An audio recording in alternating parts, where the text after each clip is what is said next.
Delhi LDO कहती है ये मस्जिद जो है हमारी है। कल कलेक्टर को आप पावर्स दे रहे हैं, गवर्नमेंट के ऑर्डर पे बोलेगा ये मस्जिद गवर्नमेंट प्रॉपर्टी, मस्जिद बंद हो जाएगी फिर ये। हम एग्जाम्पल दे रहे हैं आपको। इंटरेस्टेड पीपुल, इंटरेस्टेड लोग या कुछ ग्रुप वो आकर के मुसलमानों के जज्बात भड़काते हैं, जो सरासर गलत है। सरकार वक्फ संशोधन बिल को संसद में लाने का पूरा मन बना चुकी है, तो विपक्ष पूरे जोश के साथ हंगामा कर रहा है। समाजवादी पार्टी इसके लिए सड़कों पर उतरने की चेतावनी दे चुकी है, तो AIMIM चीफ असयुद्दीन ओवैसी ने इस विधेयक को असंवैधानिक करार दिया है। वहीं दूसरी तरफ मुस्लिम पक्ष में कुछ लोग ऐसे भी हैं जो इस बिल के साथ खड़े हैं और इसके फायदे गिना रहे हैं, और इसी चक्कर में तू मैं भी शुरू हो चुकी है। ऑल इंडिया सूफी सज्जादनशीन काउंसिल के चेयरमैन और अजमेर दरगाह के आध्यात्मिक प्रमुख के उत्तराधिकारी सैयद नसीरुद्दीन चिश्ती ने कहा कि वक्फ बिल में संशोधन की जरूरत है। उनका ये बयान सोशल मीडिया पर भी काफी वायरल है।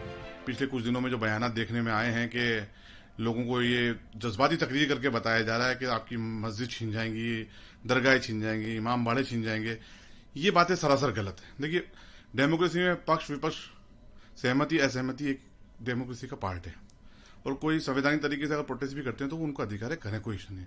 हो सकता है कुछ क्लॉज उनको आपत्ति हो, लेकिन जहां तक मेरा मानना यह है कि मौजूदा वक्फ एक्ट जो है उसमें अमेंडमेंट की सख्त जरूरत है, और मुसलमानों को किसी तरीके से भी इससे डरने की जरूरत नहीं है। देखिए, मीडिया पे आके बयान देना वो आधिकारिक बयान नहीं है। जब सरकार पार्लियामेंट में खड़े होकर आधिकारिक तौर पर बयान दे रही है, भारत सरकार, कि ये किसी के खिलाफ नहीं है, कोई आपकी मस्जिद दरगाहें नहीं छीनी जाएंगी, इमाम बाड़े नहीं छीने जाएंगे, तो हमें उस ऑथेंटिक बयान को, आधिकारिक बयान को मानना चाहिए। और जो जज्बात भड़काने की कोशिश की जा रही है ये गलत है सरासर। जब भी मुसलमानों के रिफॉर्म की बात आती है, फलाह बहबूदी की बात आती है और भारत सरकार कुछ करना चाहती है, तो इस तरीके से कुछ इंटरेस्टेड पीपुल, इंटरेस्टेड लोग या कुछ ग्रुप वो आकर के मुसलमानों के जज्बात भड़काते हैं, जो सरासर गलत है। हालांकि जहां चिश्ती साहब वक्फ बिल के पक्ष में हैं, तो इस बात से बौखलाए ओवैसी ने उन्हें सरकार का चमचा और दुमछल्ला बता दिया।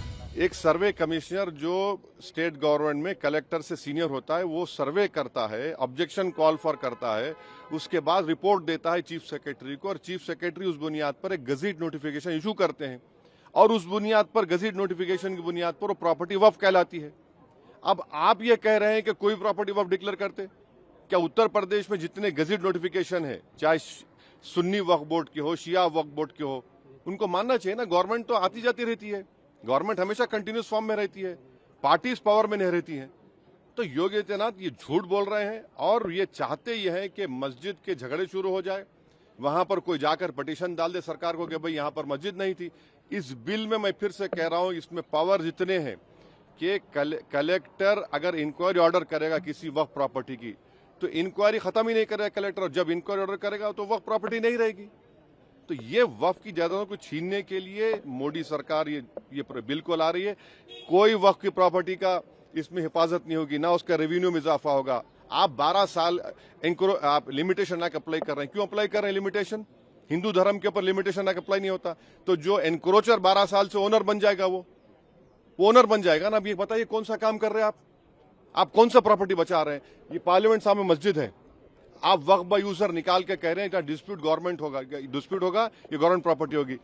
दिल्ली एलडीओ कहती है ये मस्जिद जो है हमारी है।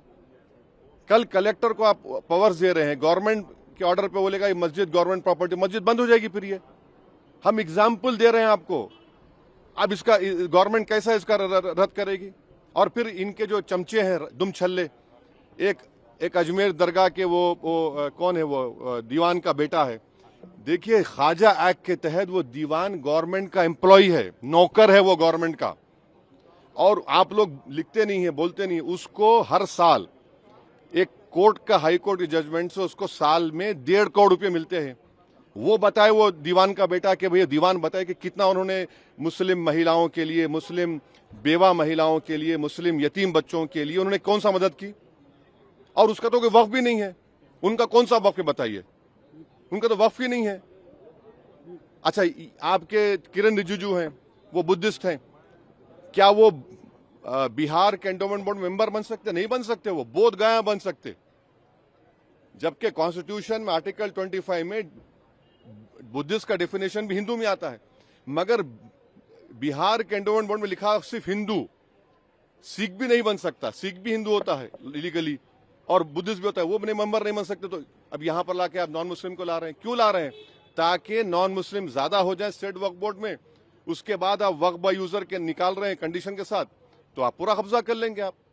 ये हमारा जेन्युइन कंसर्न है। ये कोई वक्फ को बचाने के लिए, वक्फ को इंप्रूवमेंट कर नहीं लाया जा रहा है, मुसलमानों से मस्जिदों को छीनने के लिए, दरगाहों को छीनने के लिए ये कानून ला रही है। कुल मिलाकर वक्फ बिल पर जमकर तनातनी जारी है। संसद में इस बिल के पेश होने से न सिर्फ एनडीए सरकार बल्कि विपक्ष की भी अग्नि परीक्षा होगी। एनबीटी ऑनलाइन की रिपोर्ट।